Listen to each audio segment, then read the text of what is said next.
il mio lavoro di traduttrice. Una delle cose più difficili è tradurre in italiano quei termini che vengono usati in inglese nella lingua italiana, manager, feedback, spesso con significati molto diversi.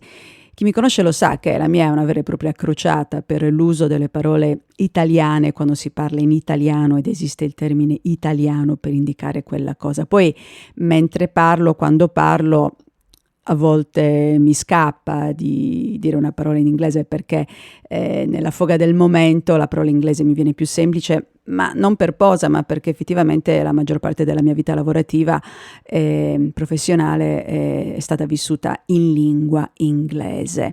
Però quando scrivo mi sforzo veramente di cercare i termini italiani, anche quando un po' è difficile.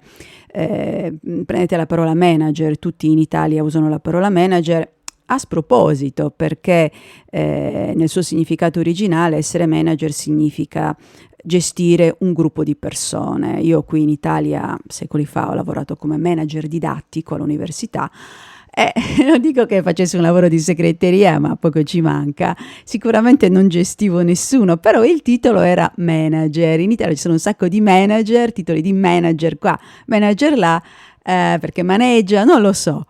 Comunque, se non si hanno delle persone sottoposte, non si può usare il titolo di, o non si dovrebbe usare il titolo di manager. Comunque, ci sono poi, c'è un'altra categoria di parole che arrivano all'italiano, partono dall'italiano, arrivano nella lingua inglese, acquisiscono significati legati al contesto statunitense e poi arrivano in Italia così di rimbalzo. E cercano di portarsi dietro il significato del contesto, però non sempre è possibile. Poi questo tipo di operazioni porta anche un problema per me culturale. Chi mi conosce lo sa che parlo sempre dell'egemonia culturale che si portano dietro le parole straniere usate nella nostra lingua. Quando io uso in italiano una parola come resilienza, ecco, resilienza è una parola che, lo dico sempre, a pronunciarla e a scriverla mi fa venire l'orticaria. Mi sto guardando il braccio destro, col sinistro sto mantenendo il microfono, braccio destro c'ho l'orticaria nel braccio destro.